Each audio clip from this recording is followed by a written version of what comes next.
राधा स्वामी जी। बाणी बाणी अज्ञात अनामी सतनाम सतपुरुष की। आज की सत्संग वीडियो का विषय है, हमें संतों महात्माओं साधु संतों की संगत क्यों करनी चाहिए। क्यों हमें कहा जाता है कि मालिक के भक्तों और प्यारों की संगत करो। क्यों बाबा चरण सिंह जी भी इस बात पर ज़्यादा जोर देते थे कि साधु संतों महात्माओं की, मालिक के भक्तों और प्यारों की संगति करो। तो इसका क्या कारण है? तो चलिए इसी विषय के संदर्भ में आज की सत्संग वीडियो आरंभ करते हैं। गुरु प्यारी सत्कारयोग सत्संगत जी, आप सभी के भीतर बैठे परमात्मा को मेरा प्रणाम। आप सभी के चरणों में मेरा प्रणाम स्वीकार करें। अगर आप जी गहरे ध्यान में उतरना चाहते हैं तो इस वीडियो को अंत तक सुनने की कृपालता ज़रूर करें जी। तो जैसा कि विषय है कि हमें संतों की संगत क्यों करनी चाहिए। साथ संगत जी, संतों का क्षण भर का संग इस संसार से पार जाने का एकमात्र रास्ता है। कईयों को सालों हो गए तपस्या करते करते, कोई 30 साल, कोई 40 साल। हिमालय की कंदराओं में अभी भी बहुत से ऋषि मुनि, बहुत से तपस्वी तपस्या और तप कर रहे हैं। किसी की उम्र 200 साल हो गई है, किसी की उम्र 300 साल हो गई है, फिर भी कोई मुक्ति नहीं। अपने अहंकार में डूबे हुए हैं कि पता नहीं हम कहाँ पहुँच गए हैं। सिद्धियाँ मिल गई हैं, कुछ भी कर सकते हैं, परंतु सिद्धियाँ मिलने से कोई फ़ायदा नहीं। अगर कोई गुरु नहीं मिला, रास्ता बताने वाला नहीं मिला, कोई मार्गदर्शन नहीं दिया गया, तो हर व्यक्ति भटक सकता है।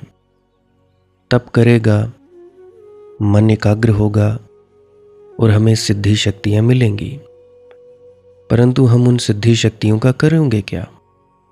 क्या करेंगे उन सिद्धि शक्तियों का जिनसे हम फिर से संसार में बंधे रह सकते हैं? तो उन शक्तियों का हमारे जीवन में कोई फ़ायदा नहीं है, कोई ज़रूरत नहीं है उन शक्तियों की। क्या करेंगे हम उन शक्तियों का? अगर हम बार बार फिर पुनरति जननम पुनरति मरणम, फिर जन्म लेंगे, फिर मरेंगे, तो उसका फ़ायदा क्या? इस जन्म में सिद्धि मिल गई, अगले जन्म में फिर से पैदा हो जाएंगे।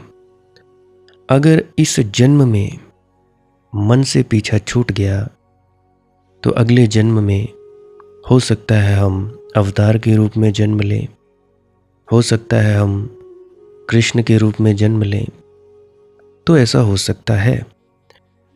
परंतु अगर हम तप ही करते जाएं, गुरु के सत्संग न सुने, और गुरु भी सीधा सीधा होना चाहिए, सीधी सीधी बात बताने वाला होना चाहिए, हेर फेर में न डाले, टाल मटोल न करे, ऐसा हो गया जी तो ऐसा हो जाएगा।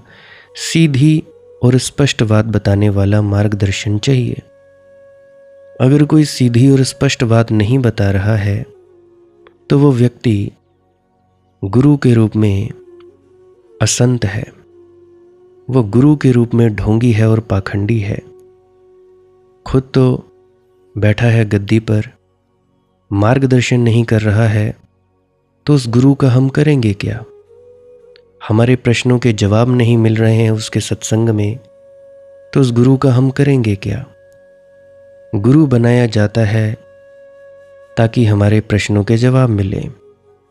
कोई बच्चा विद्यालय में जाता है विद्या ग्रहण करने के लिए, अगर उसके प्रश्नों का जवाब सामने खड़ा अध्यापक न दे पाए तो उस अध्यापक का फ़ायदा ही क्या? क्यों हमने उस कक्षा में दाखिला लिया? क्यों हमने उस विद्यालय में दाखिला लिया? कोई फ़ायदा नहीं। बिरले ही बच्चे होते हैं जो अपने आप से पढ़ लेते हैं, परंतु ज़्यादातर जनता, उनके बच्चे, उनको अध्यापक या मार्गदर्शक चाहिए ही होता है। तो अगर हमें मार्गदर्शन नहीं मिल रहा है तो क्या फ़ायदा? नामदान ले लेने से ही बात ख़त्म नहीं हो जाती। रास्ता पता हो जाने से ही बात ख़त्म नहीं हो जाती। रास्ते पर चलते चलते आगे क्या अड़चनें आएंगी, क्या क्या होगा, क्या करना है, किसको छोड़ना है, कौन सी चीज़ माया है, कौन सी चीज़ असल है, कौन सी चीज़ नकल है, इन सवालों का जवाब तो बाहरी गुरु ही देगा जो देह में है।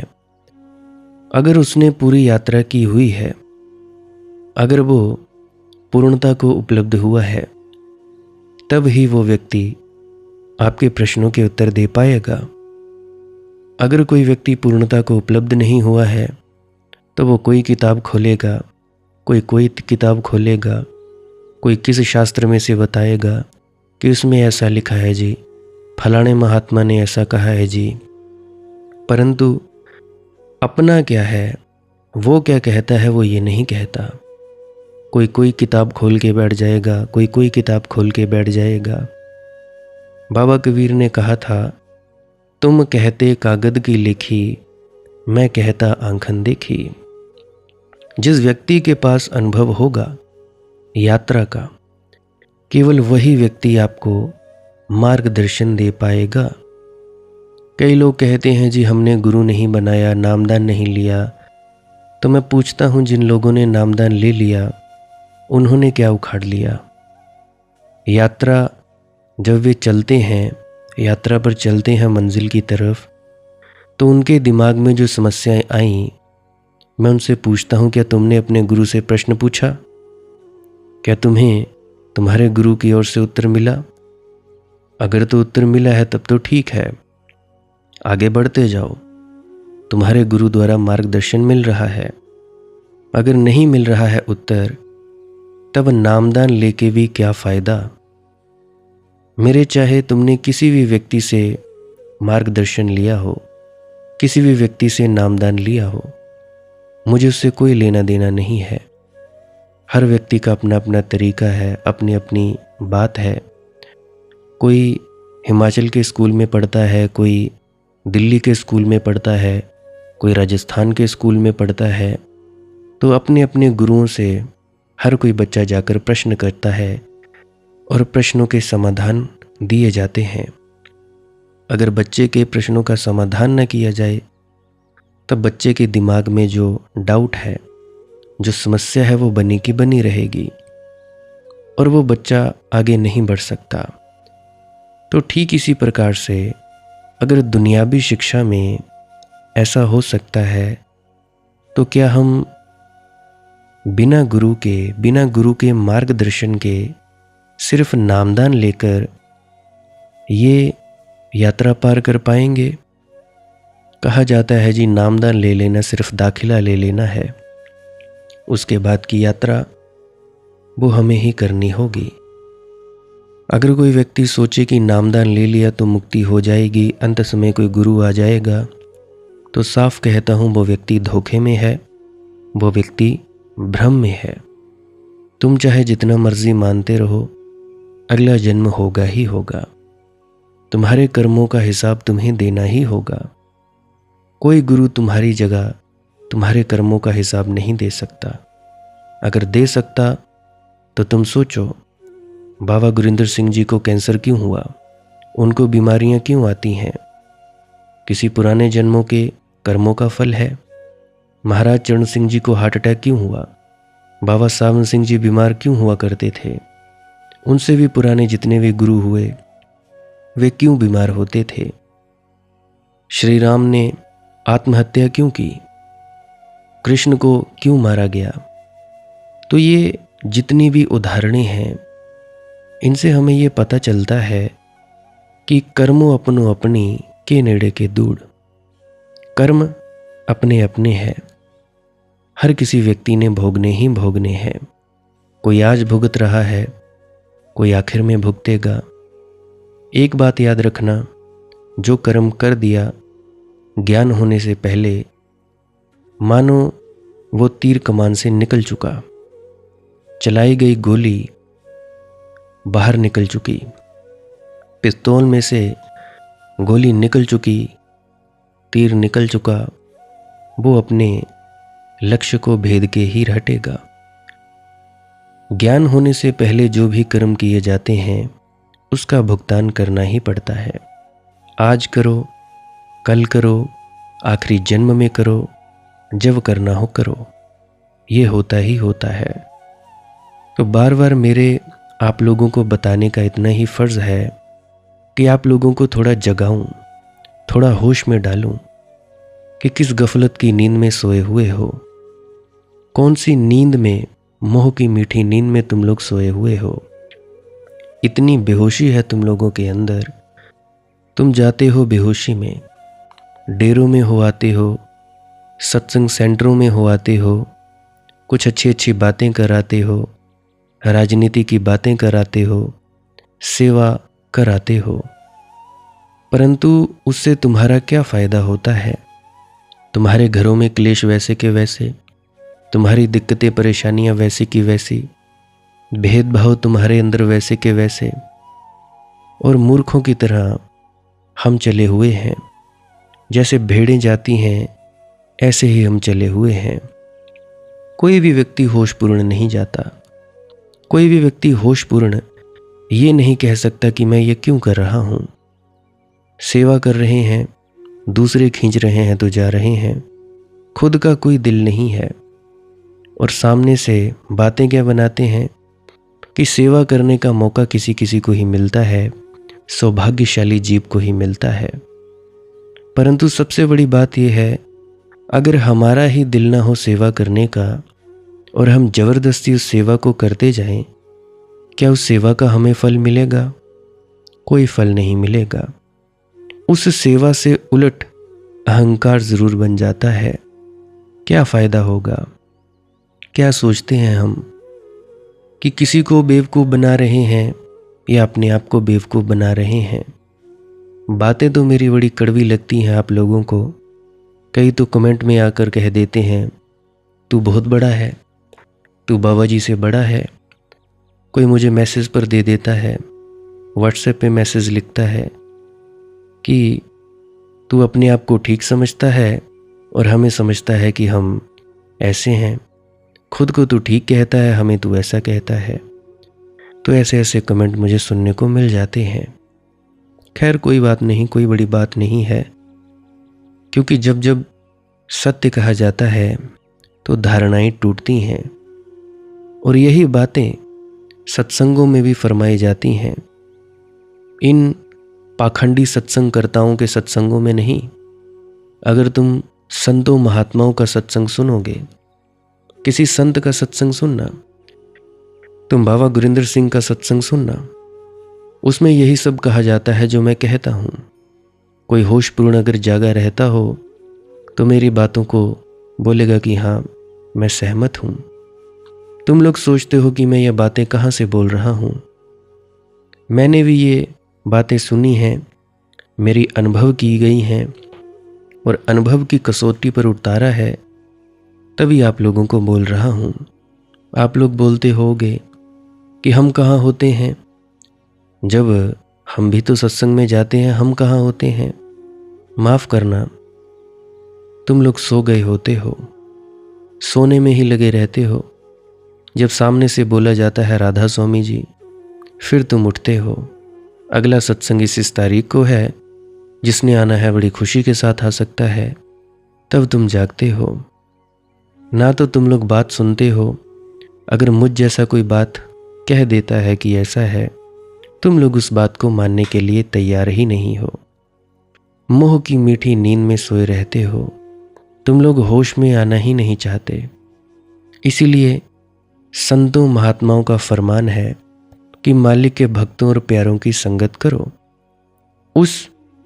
जो उसके प्यार में लीन है, उनकी संगत करो, साधु संतों महात्माओं की संगत करो, सज्जन पुरुषों की संगत करो। अब ये सज्जन पुरुष कौन है? वही जिसके पास तुम्हारी नींद टूटे, जिसके पास तुम्हारी नींद और सघन हो जाए, वही दुर्जन है। जो तुम्हारे माया और मोह को बढ़ाने में सहायता दे, वही दुर्जन है। लेकिन हालत उल्टी है। जो व्यक्ति तुम्हें जगाएगा मुझ जैसा, वह मित्र मालूम नहीं होता। जो तुम्हें सुलाता है वही मित्र मालूम होता है। जो तुम्हें शराब पिलाता है वह मित्र मालूम होता है, और जो तुम्हें होश में लाने की कोशिश करता है वह शत्रु मालूम होता है। इसीलिए तो शराब खानों में भीड़ है। जो मालिक के सच्चे मंदिर हैं, जहाँ पे सच्ची बात बताई जाती है, वहाँ पे विरले ही जाते हैं। शराब खानों में लाइनें लगी पड़ी हैं। मंदिरों में भगवान प्रतीक्षा करते हैं, कोई नहीं आता। पुजारी आता है, वह भी नौकर है, तनख्वाह पाता है, इसलिए पूजा कर जाता है। उसकी पूजा हार्दिक नहीं है, पेशेवर है। अगर कल को ऐलान कर दिया जाए कि ये जितने भी पंडित हैं मंदिर, मस्जिद, गिरजा, गुरुद्वारों में, इनको कोई पैसा नहीं मिलेगा, मजाल जे अगले दिन कोई आ जाए, देख लेना तुम लोग, कोई भी नहीं आएगा। अगर इन सत्संगकर्ताओं को कह दिया जाए कि तुम्हारी उतनी इज्जत नहीं होगी जितनी पहले हुआ करती थी, कोई भी नहीं करेगा। मजाल जे कोई आ जाए, बिरले ही होंगे। बिरला ही होगा वो पंडित, बिरला ही होगा मंदिर, मस्जिद, गुरुद्वारे के वहाँ पर जो भी होता है पूजा पाठ करने वाला, बिरले। तो ये जितने भी लोग हैं सब तनख्वाह ले रहे हैं। तुम्हारे मंदिरों में देखो चोरियां हो जाती हैं और कहते हो हमारे भगवान का मंदिर है। जो भगवान तुम्हारे मंदिर में पैसा नहीं बचा पाया, वो काहे का भगवान? तुम लोग ही तो खाते हो, तुम लोग ही दान डालते हो, तुम लोग ही खा जाते हो। क्या किया जाए? हालांकि बात ये होनी चाहिए कि मंदिरों में, मस्जिदों में, गिरजा में, गुरुद्वारों में या किसी भी डेरों में जितना भी दान दिया जाता है, वो लोगों में ज़रूरत का सामान मुहैया करवाने के बाद ऐसे खर्च करना चाहिए। अब कोई पूछेगा क्या तू ऐसा करता है? बिल्कुल, मेरे पास पैसा बचता ही नहीं। जो पैसा आता है खुद की ज़रूरत के लिए कोई मांग ले तो उसे दे देता हूँ, नहीं हो तो मैं मना कर देता हूँ। हालांकि मैं मांग भी लिया करता हूँ कि भैया मुझे इतने पैसे दे दो, बताता नहीं कि क्या करने हैं, दे दिया करता हूँ। किसी ने भी मुझे पैसा दिया हो, हिसाब लेना हो भाई ले ले, जैसा भी लेना हो ले ले। 2 रुपये भी दिए हो मैं सब बता दूंगा, कहाँ कहाँ क्या क्या खर्च किया है सब सामने ही होगा। मैंने कोई बैंक बैलेंस नहीं बनाया, कोई कुछ नहीं किया। जो मैं करता हूँ मैं सिर्फ वही बोलता हूँ। तो ये जितना भी दान आता है जाता है, कहाँ इस्तेमाल हो रहा है? तुम्हारी राजनीतिक पार्टियों का पेट भर रहा है, हिंदू मुसलमान को लड़ाने के लिए इस्तेमाल हो रहा है। कोई किसान आंदोलन कर रहा है अपने हकों के लिए, आतंकवादी करार कर दिया जा रहा है। कुछ दिन पहले नए लड़के थे, नए लड़के लड़कियां पेपर लीक के लिए आवाज़ उठा रहे थे, कितना मारा गया उनको आतंकवादी, एंटी नेशनल घोषित कर दिया गया, और भी न जाने क्या क्या किया गया। मतलब खबरों में मैंने देखा जो टीवी पे थी, वहाँ पे कुछ और खबरें, जंतर मंतर पे कुछ और खबरें दिखाई जा रही थी जो इंस्टाग्राम और फेसबुक पर आ रही थी। तो कितना बुरा हाल है। हम कुछ भी ठीक नहीं कर सकते। तो ये लोकतंत्र है काहे का? बच्चों को अगर बढ़िया शिक्षा नहीं मिल रही, भोजन नहीं मिल रहा, हमें 2 वक्त का रहने के लिए छत नहीं है, तो हम क्या करेंगे? तो कोई आ जाएगा भी, कोई राजनेता, तो कहेगा कि भाई पुराने समय में भी ऐसा होता था। मुझे नहीं मतलब, मुझे मतलब है आज से।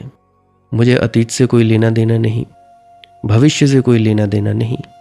भूख मुझे आज लगी है, तो रोटी मैं आज खाऊंगा या भविष्य में खाऊंगा या 10 साल बाद खाऊंगा? आज ही खाऊंगा ना।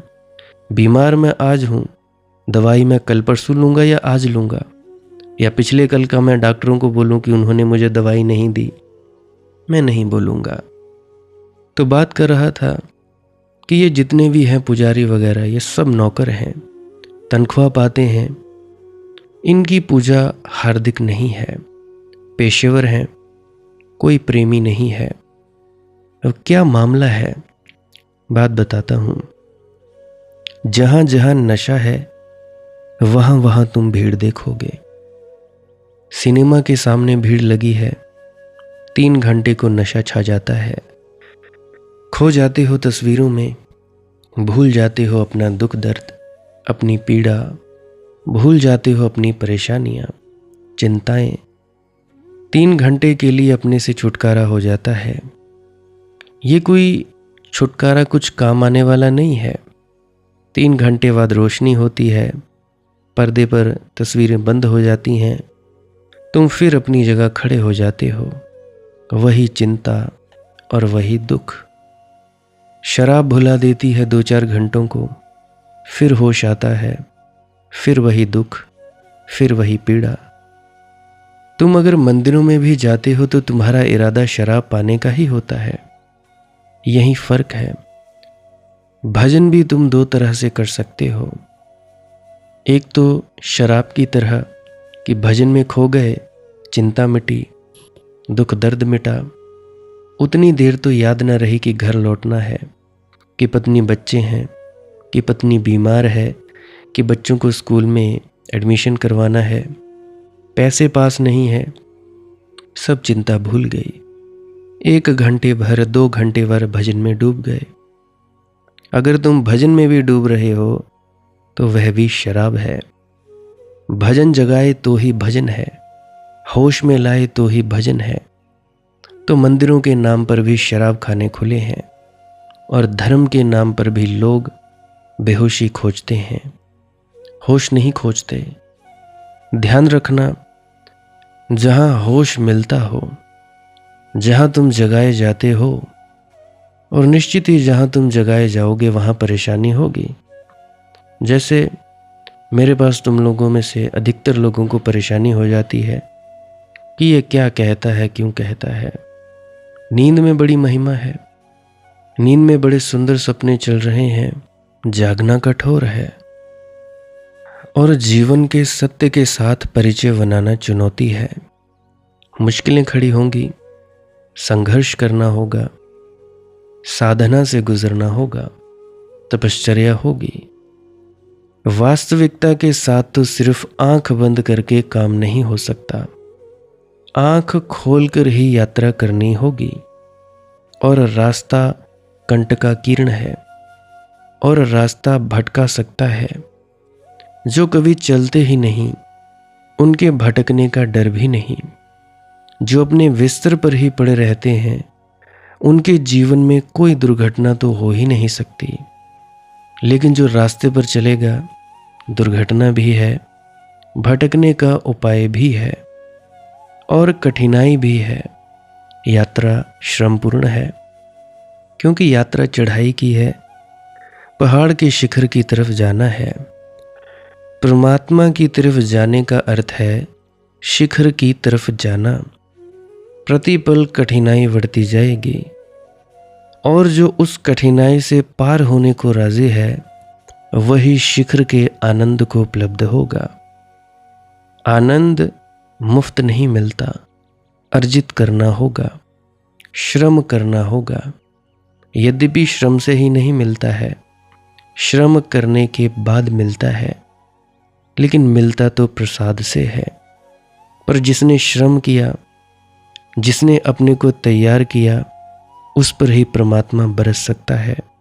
यहाँ मेहनत क्या है?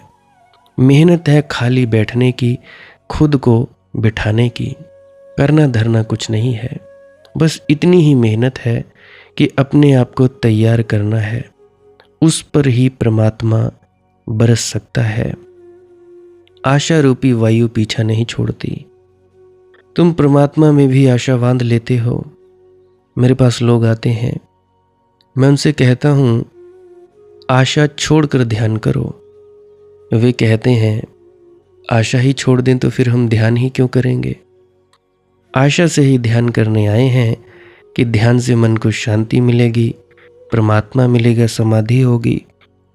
अब बड़ी जटिलता है, आशा से बाधा पड़ेगी, क्योंकि जब तुम आशा कर रहे हो तब तुम ध्यान नहीं करोगे, आशा ही करोगे। दोनों साथ साथ नहीं कर सकते। थोड़ी देर ध्यान करोगे लेकिन भीतर कोई झांक झांक कर देखता ही रहेगा कि अभी तक शांति नहीं मिली, अभी तक कुछ हुआ नहीं।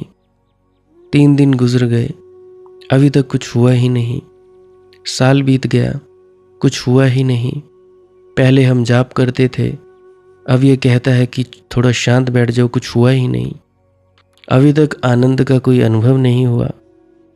तो ये बातें हैं।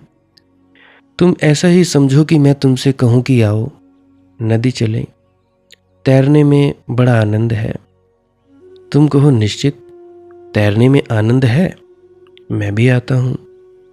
लेकिन तुम तैरो कम और भीतर आशा बनाए रखो कि आनंद कब मिलेगा। अभी तक नहीं मिला। आधी नदी भी पार कर ली, अभी तक नहीं मिला। ये तो दूसरा किनारा भी आने लगा, अभी तक नहीं मिला। मिलेगा ही नहीं, क्योंकि आनंद का एक स्वभाव है कि तुम जब उसे नहीं खोजते तभी वह तुम्हें खोजता है। जब तक तुम उसे खोजते हो तब तक वह तुम्हें नहीं मिलता, क्योंकि जब तक तुम खोजते हो तब तक तुम वर्तमान में नहीं होते। तुम्हारा मन तो कहीं और है, भविष्य में। अब मिलेगा, अब मिलेगा, और वह अभी मिलता है। जब तुम खोजते ही नहीं, जब तुम शुद्ध इसी क्षण में होते हो, ना कोई आशा, ना कोई अपेक्षा, ना कोई आकांक्षा, ना कोई अभीप्सा, जब तुम इस क्षण में होते हो तभी तुम पाते हो सब तरफ से बरस गया। बरस ही रहा था, तुम मौजूद न थे, तुम गैर मौजूद थे, तुम अनुपस्थित थे। तुम भविष्य में भटकते थे आशा के सहारे, और आनंद यहाँ बंट रहा था। तुम कहीं और भटक रहे थे, मेल ना हो पाया। जिस दिन तुम वर्तमान में होते हो, और वर्तमान में होने का एक ही उपाय है, सारी आशा, सारी आकांक्षा छूट जाए। तो मैं उनको कहता हूँ ध्यान करो, आशा मत रखो। ध्यान को साधन मत बनाओ, ध्यान को साध्य समझो। करने में ही आनंद मानो, और आनंद मत मांगो। फल की आकांक्षा मत करो। अगर तुम कोई भी कृत्य बिना फल की आकांक्षा के कर सको, वही कृत्य ध्यान हो जाएगा। श्री कृष्ण ने अर्जुन को गीता में इतनी सी ही तो बात कही है, बार बार दोहरा कर कही है, अनेक अनेक रूपों में कही है कि तू फलाकांक्षा मत कर। बस फलाकांक्षा ही संसार है। फलाकांक्षा का त्याग मोक्ष है। संसार से भागने की कोई भी जरूरत नहीं। बस फलाकांक्षा गिर जाए तब तुम यहीं रहोगे और संसार मिट जाएगा। हे पागल, पत्नी और धन की चिंता में क्यों पड़ा है? क्या तुझे नहीं मालूम कि सज्जन का क्षण भर का संग इस संसार सागर से पार ले जाने की एकमात्र नाव है? लेकिन मरते क्षण तक लोग व्यर्थ की चिंता में पड़े रहते हैं। सभी चिंताएं व्यर्थ की हैं।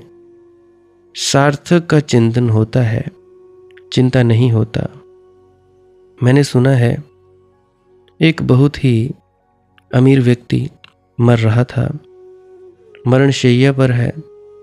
उसने अपनी पत्नी को पूछा कि बड़ा बेटा कहाँ है? पास ही खड़ा है। पत्नी ने कहा आप चिंता न करें।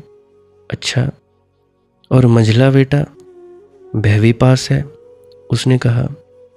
और छोटा बेटा? वह पैर के पास खड़ा है। अब बिल्कुल चिंता न करें, आप शांति से सोएं। तो वह व्यक्ति उठा, उसने कहा शांति से सोऊं? क्या मतलब? फिर दुकान कौन चला रहा है अगर सभी यहीं मौजूद है? बाप मर रहा है, ये सोचकर सब बेटे वहां आ गए थे दुकान बंद कर आए थे, लेकिन मरते बाप को भी मौत का कोई सवाल नहीं है। दुकान कौन चला रहा है वह इसीलिए भी नहीं पूछ रहा है कि कोई प्रेम है कि बड़ा बेटा कहाँ है, मझला बेटा कहाँ है कि छोटा बेटा कहाँ है। वह इसलिए पूछ रहा है कि दुकान का क्या हुआ। सभी यहीं मौजूद हैं, दुकान नहीं चल रही। मौत के आखिरी क्षण तक भी तुम्हारे मन में दुकान ही चलती रहती है, चलेगी भी, क्योंकि जो जीवन भर चला है वही मौत में भी चलेगा। तुम मौत में अचानक बदल ना पाओगे अपने को। तुम उन झूठी कथाओं में मत पड़ जाना जिनमें कहा है कि कोई आदमी मरता था और उसके बेटे का नाम नारायण था और उसने अपने बेटे को बुलाया कि नारायण, और ऊपर के नारायण धोखे में आ गए। उस धोखे में तुम मत पड़ना। ये कथाएं पंडितों ने गढ़ी हैं पापियों को सांत्वना देने के लिए। इन कथाओं के आधार पर पंडित थोड़ा बहुत पैसा पापियों से छिटक लेते हैं और कुछ होने का नहीं है। ऊपर का नारायण धोखे में आ जाए तो नारायण ही ना रहा और इस आदमी को स्वर्ग हो गया, क्योंकि मरते वक्त इसने नारायण को पुकारा। इतना सस्ता नारायण पाने योग्य भी ना रह जाएगा। ऐसा मोक्ष दो कौड़ी का है, झूठ है। यह कहानी सच नहीं हो सकती। जीवन भर का निचोड़ मौत में फलित होता है। तुमने जो जीवन भर गिना है तुम मौत में वही गिनते हुए मरोगे।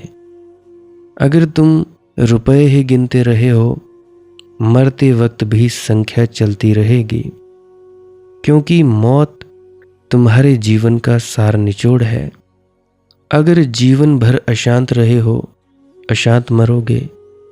अगर जीवन भर शांत रहे हो, तुम्हारी मौत महाशांति होगी, जहां हादसा तहां वादसा। आखिरी समय जो ख्याल है उसी रो में बह जाओगे। हर व्यक्ति अलग ढंग की मौत मरता है, ध्यान रखना, क्योंकि हर व्यक्ति अलग ढंग का जीवन जीता है। ना तो तुम्हारा जीवन एक सा है और ना तुम्हारी मौत एक सी होगी। जब बुद्ध मरते हैं तो उनकी मौत की महिमा और है। उनकी मौत की महिमा तुम्हारे तथाकथित जीवन से करोड़ गुना ज्यादा है। तुम्हारा जीवन भी उनकी मौत के मुकाबले नहीं है। उनकी मौत भी तुम्हारे जीवन से करोड़ों गुना ज्यादा है, क्योंकि उस मौत के क्षण में सारा जीवन पास से उड़ाता है। सारे जीवन का संगीत सघनभूत हो जाता है, जैसे सारे जीवन के फूल निचोड़ लिए गए और इत्र बना लिया। मौत के क्षण में संत से जो सुगंध उठती है वह जीवन भर के फूलों का निचोड़ है, और तुमसे जो दुर्गंध उठेगी वह भी तुम्हारे जीवन भर के कूड़े करकट का निचोड़ होगा। मौत में अचानक न बदल सकोगे, इसलिए तुम पंडितों की बातों में मत पड़ना जो तुमसे कहते हैं धर्म आखिर में कर लेना। धर्म अगर करना है तो अभी और यहीं, आखिर के लिए मत स्थगित करना। ये भी मत सोचना कि आखिरी समय आएगा और गुरु ले जाएगा। झूठ है ये, क्योंकि आज से ही संभालोगे तो संभल पाओगे ना। आज से ही जागोगे तो जागते जागते जाग पाओगे ना। आज से ही गुनगुनाओ गोविंद का नाम तो शायद मरते क्षण भी तुम्हारे ओंठ पर गोविंद का नाम हो, और तभी ऊपर का गोविंद सुन सकेगा। तुम ये मत सोचना कि उधार पंडित तुम्हारे कान में मंत्रोच्चार कर देगा, कि गंगा जल तुम्हारे मुंह में डाल देगा और गीता तुम्हें सुना देंगे मरते वक्त, या तुम्हारे कानों में 5 नाम का मंत्र बता देगा। नहीं, वह पंडित दोहराता रहेगा। वह तुम्हारा सज्जन पुरुष मित्र रिश्तेदार दोहराता रहेगा। तुम्हें भीतर बिल्कुल सुनाई न पड़ेगी। जिसने जीवन भर श्रवण की कला सीखी, सुनने की कला सीखी, वही मरते क्षण में कुछ सुन सकता है। जिसने जीवन भर गोविंद को भजा है, मरते क्षण किसी उधार नौकर चाकर को पेशेवर को बुलाकर गोविंद का भजन न करवाना पड़ेगा। तुम्हारे भीतर के प्राण, तुम्हारी सांस सांस, तुम्हारे हृदय की धड़कन धड़कन गोविंद को भजेगी। मौत के उस क्षण में तुम महाध्यान भाग से भरे नाचते हुए परमात्मा की ओर जाओगे। तुम्हारी मौत महाजीवन का द्वार बन जाएगी। तुम मौत को बदल डालोगे। अभी मौत तुम्हें मारती है, तब तुम मौत को मार डालोगे। और धर्म मौत को मारने की कला है, वह अमृत होने का विज्ञान है। तो इसीलिए सदा गोविंद को भजो। शंकर जी की वाणी, भज गोविंदम भज गोविंदम भज गोविंदम मूढ़मते। अब तुम लोग शंकर कोई ऐसा वैसा व्यक्ति मत समझ लेना।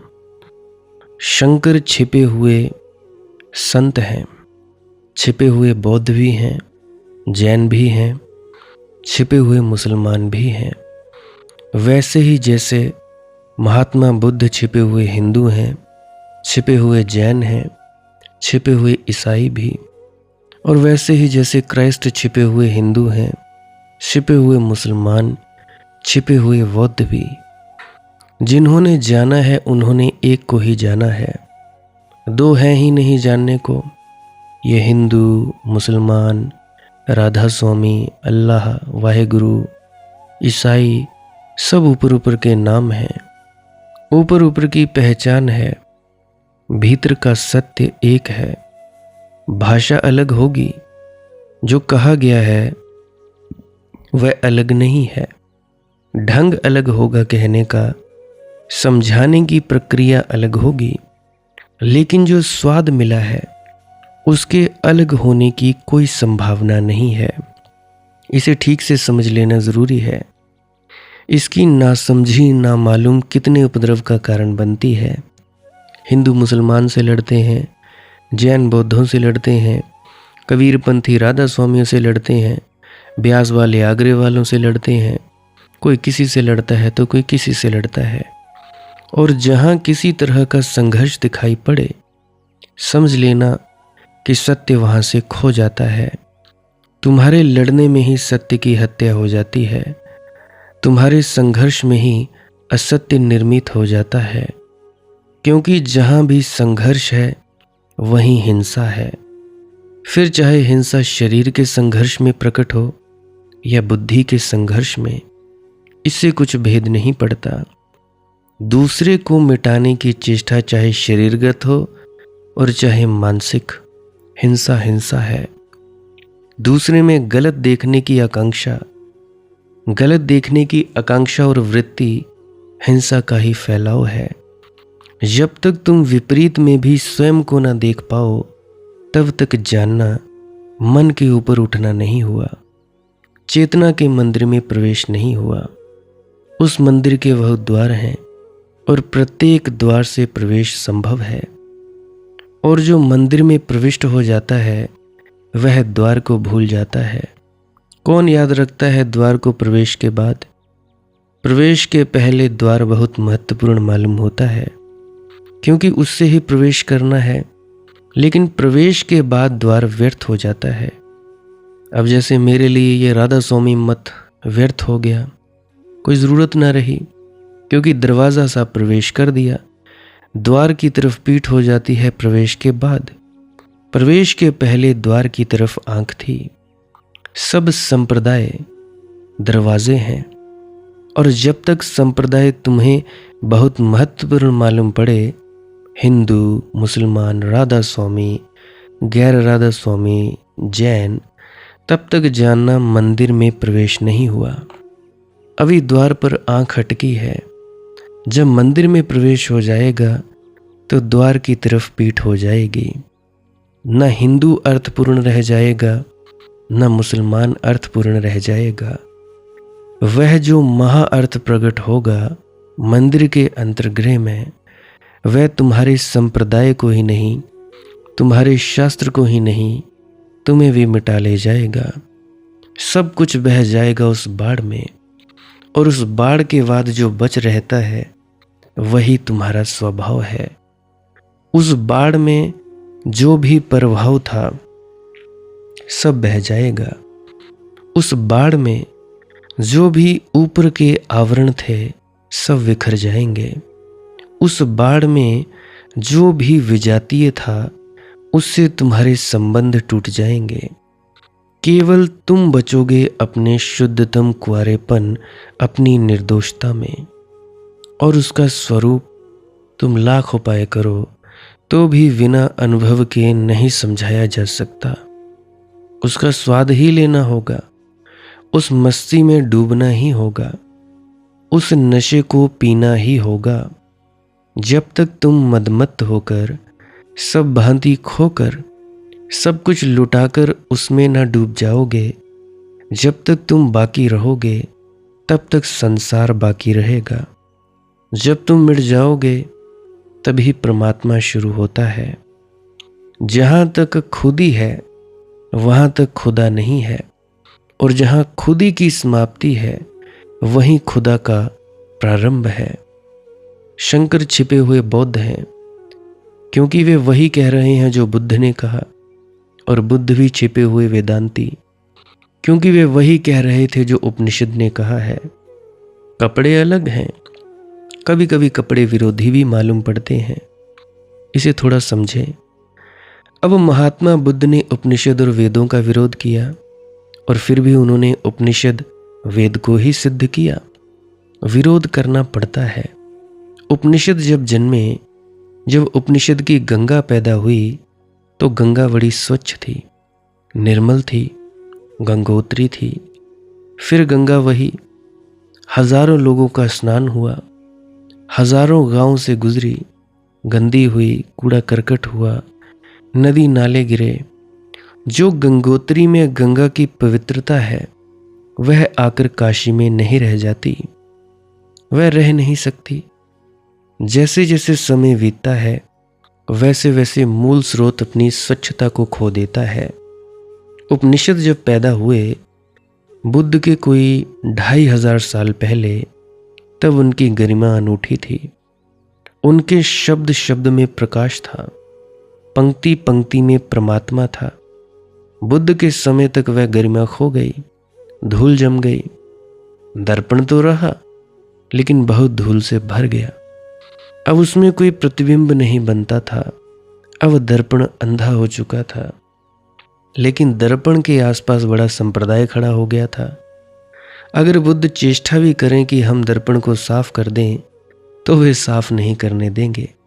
अब जैसे देखो, मैं बात करता हूँ कि राधा स्वामी मत में जो फैली हुई कुरीतियाँ हैं, जो ढोंग पाखंड है, जो धारणाएं हैं, जो वो धूल जमी है, उनको साफ कर दूं, तो तुम में से कौन है जो मुझे साफ करने देते हो? कोई भी नहीं। जबरदस्ती सुनते हो, क्योंकि सुनना अच्छा लगता है, फिर भी मेरी बातों का बुरा लग जाता है। क्योंकि शीशा साफ करता हूँ तो कैसे साफ होगा शीशा? नहीं हो सकता। तो इसीलिए कोशिश करता हूँ, परंतु फिर भी कामयाबी के जो आसार हैं वो 0 शून्य लगते हैं मुझे। तो मैं कहता हूँ, इसी धूल के कारण महात्मा बुद्ध को, संतों को इनकार करना पड़ता है।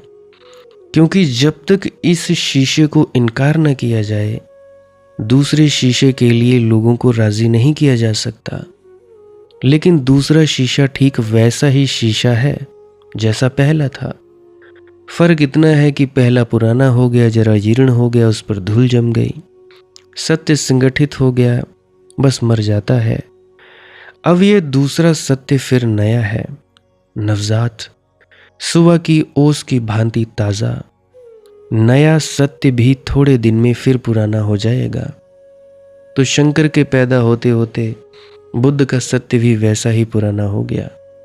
समय किसी को भी क्षमा नहीं करता, और समय तो हर चीज पर धूल जमा देता है। जो चीज आज नहीं है कल पुरानी हो जाएगी। जो आज छोटा सा नवजात शिशु है कल बूढ़ा हो जाएगा। जिसके स्वागत में आज बैंड बाजे बजाए थे, कल उसको शमशान घाट पर विदा कराना पड़ेगा। जैसे व्यक्ति पैदा होते हैं और मर जाते हैं, वैसे ही धर्म भी पैदा होता है और मर जाते हैं।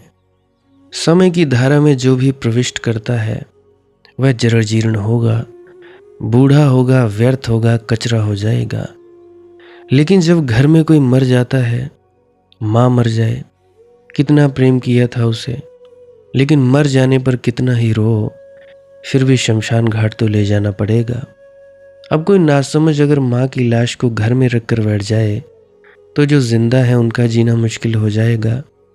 माना कि उससे बहुत प्रेम था और माना कि बड़ी पीड़ा होती है उसे जाकर चिता पर जला आने की, लेकिन फिर भी मजबूरी है, चिता पर ले जाना ही पड़ेगा। रोते हुए जाएंगे, छाती पीटते हुए जाएंगे, लेकिन चिता पर तो ले जाना ही पड़ेगा। लाश को घर में रखने का उपाय नहीं। लेकिन जो समझ हम शरीर के साथ करते हैं वही समझ हम संप्रदाय के साथ नहीं कर पाते। धर्म जीवित धर्म है। जब संप्रदाय हो जाता है तो लाश है, पर लाश को हम संभाल कर रख लेते हैं। संप्रदाय की दुर्गंध के कारण फिर जीना मुश्किल ही हो जाता है। संप्रदाय लड़ते हैं, लड़ाते हैं। तुम देखो, तुम्हारे कितने सत्संग सेंटरों के सेक्रेटरी लड़ रहे हैं।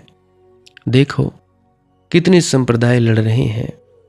संप्रदाय की दुर्गंध इतनी फैली हुई है कि लड़ झगड़ रहे हैं। अगर मेरी बात से असहमति है तो जरा गौर से देखना अपने आस पड़ोस में। तो संप्रदाय लड़ते हैं, लड़ाते हैं। धर्म तो एक करवाता है, संप्रदाय तोड़ते हैं, तुड़वाते हैं। मंदिर और मस्जिद में बड़ा बैर है। मंदिर और मस्जिद के परमात्मा में तो बैर नहीं हो सकता। मंदिर और मस्जिद के मानने वाले में बड़ी शत्रुता है।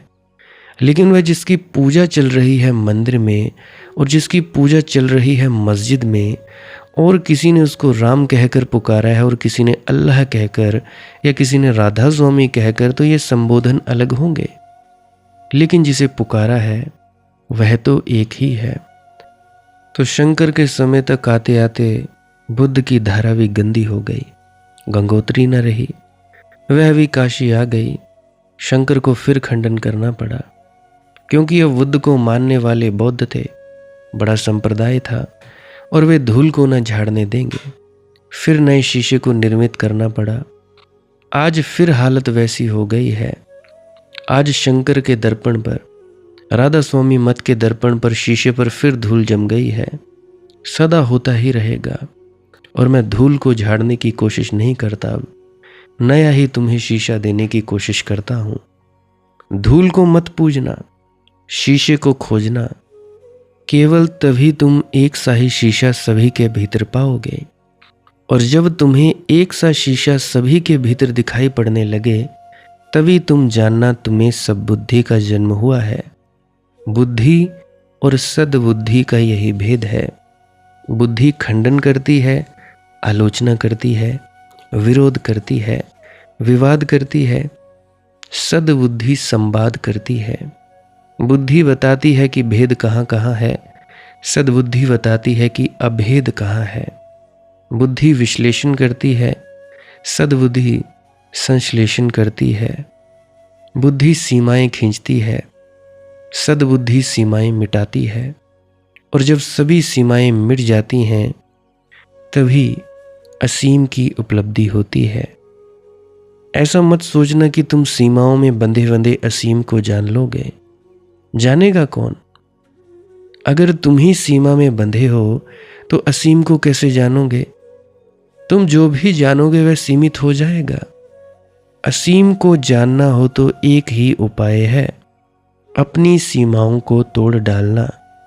खिड़की के भीतर से आकाश को देखोगे तो उतना ही आकाश दिखाई पड़ेगा।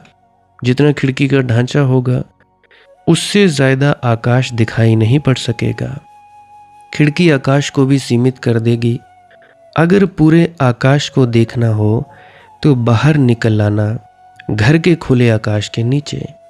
वहां तुम हिंदू भी न रह जाओगे, मुसलमान भी न रह जाओगे, राधा स्वामी भी न रह जाओगे, क्योंकि ये नाम खिड़कियों के हैं। खुले आकाश के नीचे तुम मात्र रह जाओगे, और वह तुम्हारा मात्र रह जाना, शुद्ध अस्तित्व ही असीम को जानने का उपाय है। असीम को जानना हो तो असीम होना पड़ेगा। वही एकमात्र शर्त है, क्योंकि समान ही समान को जान सकता है। तुम सीमाओं में बंधे असीम को जानने चलोगे, कैसे जान पाओगे? तुम अपनी सीमाएं तो अपने साथ ही लेकर चलोगे, उन्हीं के भीतर से झांकोगे, तुम्हें वही दिखाई पड़ेगा जो तुम्हारी सीमाएं दिखा सकती हैं। तो इसीलिए आगे बढ़ो, असीम हो जाओ। आज के लिए बस इतना ही। किसी का कोई प्रश्न हो तो कमेंट सेक्शन में पूछ सकता है। व्हाट्सएप नंबर दिया गया है मेरा डिस्क्रिप्शन में, वहाँ पे पूछ सकता है। शेयर करना हो तो कर सकते हो, लाइक करना हो तो कर सकते हो, हाइप करना हो तो कर सकते हो। बाकी जैसी आपकी मौज, जैसी आपकी इच्छा। भजन सिमरन क्या है, श्वास क्रिया योग क्या है, उसके बारे में जानना चाहते हो तो अभी मैं एक क्लिप लगाई देने वाला हूँ। कृपया उस चीज़ को भी ज़रूर सुनकर जाइएगा। मैं आपका बहुत बहुत धन्यवादी रहूँगा। भजन सिमरन क्या है? भजन और सिमरन दो अंग हैं। सिमरन है कुछ शब्दों का जाप करना जो आपको आपके सद्गुरु द्वारा बताए जाते हैं। कोई भी जाप हो सकता है, कोई भी शब्द हो सकते हैं। करना क्या है? किसी कमरे में बैठ जाइए, या रात को बैठ सकते हैं, सुबह बैठ सकते हैं, या जब भी आपको फुर्सत के लम्हे मिले बैठ सकते हैं। तो जब बैठें तो शरीर को बिना हिलाए डुलाए बैठना है। जो बैठ नहीं सकता तो वो लेट जाए, जो चौकड़ी नहीं मार सकता वो टांगे सीधी कर ले। कोशिश ये रहनी चाहिए कि ज़्यादा से ज़्यादा वक्त शरीर को बिना हिलाए डुलाए बैठा जाए। उसके बाद अपने शब्दों का जाप शुरू कर दे। आंख बंद रखें, आंखों पर ज़्यादा जोर नहीं लगाना है, कोई कष्ट नहीं देना है, नहीं तो सर में दर्द होगा और फिर आप लोगों को परेशानी हो सकती है। तो आपने क्या करना है? चुपचाप शांत होकर बैठे रहना है, शब्दों का जाप शुरू कर देना है। जितनी देर भी आप करना चाहो, आधा घंटा, पौना घंटा, 10 मिनट, 15 मिनट, या जितनी भी आपको आपके सद्गुरु द्वारा दिया गया निर्देश है, जितना निर्देश है उसका पालन कीजिए। और उसके बाद दूसरा स्टेप करना बड़ा ही ज़्यादा ज़रूरी है। वो क्या है? वो उसी अवस्था में बैठे रहें या आसन भी बदल सकते हैं। ये जो शब्दों का जाप होता है ये एकाग्रता के लिए होता है, ताकि मन की एकाग्रता आ जाए। और जब मन की एकाग्रता आ जाए फिर दूसरा कदम क्या है? धुन सुनने के लिए बैठना। चुपचाप बैठे रहें, आंख बंद है, शब्दों का जाप बंद कर देना है। और अगर कोई भी आपके गुरु महाराज है, उनको आप स्मरण कर रहे थे, याद कर रहे थे, आंखों के सामने शक्ल ला रहे थे, तो उसको लाना बंद कर दीजिए। शब्द धुन सुन रही है तो सुनते रहिए। आंख बंद करके अंधेरे में ही टिके रहें। टिके रहना है और ये इच्छा नहीं करनी है कि कुछ दिखे, कहीं पहुंचा जाए, परमात्मा को पाना है, ये करना है, वो करना है। याद रखें, ना कुछ समझना है, ना कुछ देखना है। ऐसे ही अज्ञानी होकर इसी अंधेरे में पड़े रहें। इसी अंधेरे में पड़े रहना है बस। उसके बाद जो होगा सो होगा। और अगर कोई अनुभव हो भी गया तो इससे ये नहीं कि अगली बार फिर से कामना करनी है कि ये वैसे ही हो। कामना ही सबसे बड़ी अड़चन है, इच्छा ही सबसे बड़ी अड़चन है, किसी चीज की तृष्णा करना ही सबसे बड़ी अड़चन है, मांग ही वासना है। अगर परमात्मा चाहिए तो कुछ नहीं मांगना है, चुपचाप बस बैठो, अपने आराम में बैठो, अपने विश्राम में बैठो। धीरे धीरे धीरे वो होगा जो होना चाहिए।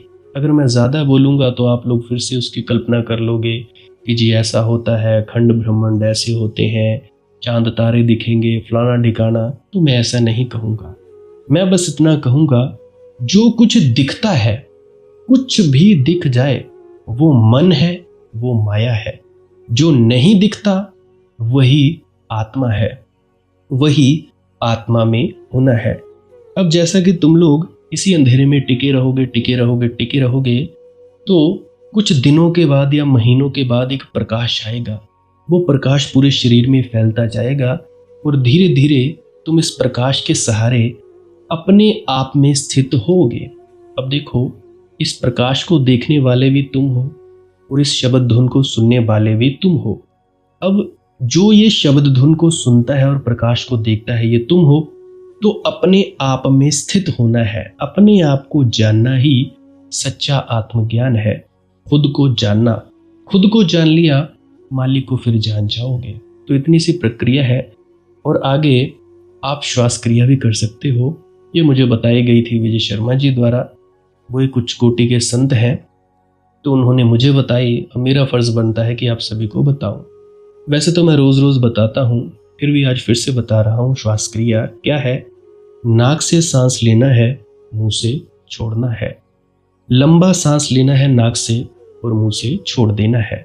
15 मिनट करें, 20 मिनट करें, आधा पौना घंटा, जितनी देर भी आप कर सकते हो करें। करने के बाद करना कुछ नहीं है, चुपचाप आंख बंद करके बैठ जाना है। लेट सकते हो तो लेट सकते हैं, वो आपकी अपनी इच्छा है। नींद आ जाए तो सो जाना है, तो शरीर को कष्ट नहीं देना है। अगर सर घूमे घूमने देना है, अगर आपका शरीर कांपे तो कांपने देना है। उसकी आपने दिक्कत, परेशानी और चिंता नहीं लेनी है, ये सब होता ही है।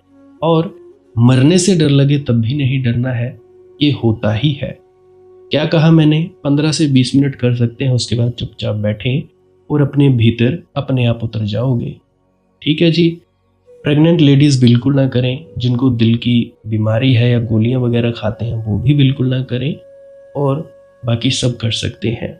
जिनको नींद नहीं आती वो अवश्य करें, और जिनको थोड़ा डिप्रेशन रहता है वो भी अवश्य करें, और जिनके बच्चे थोड़े पढ़ाई में कमज़ोर हैं वो भी ज़रूर करें।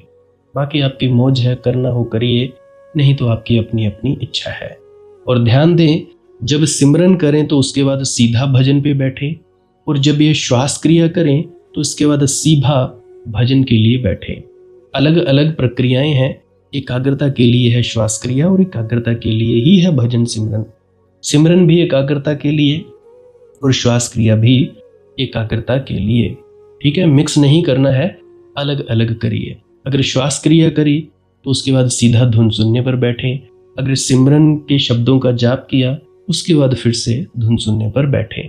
बाकी आपकी अपनी मौज है, जो आपको रुचे वो कर सकते हो। अगर धुन सुनने लगे तो धुन सुनने पर ही डायरेक्ट बैठा जाए, परंतु श्वास क्रिया मत छोड़ना, क्योंकि श्वास क्रिया करने से शारीरिक, मानसिक और आध्यात्मिक लाभ मिलता है। बाकी आप कीजिए, आपकी मौज है। राधा स्वामी जी।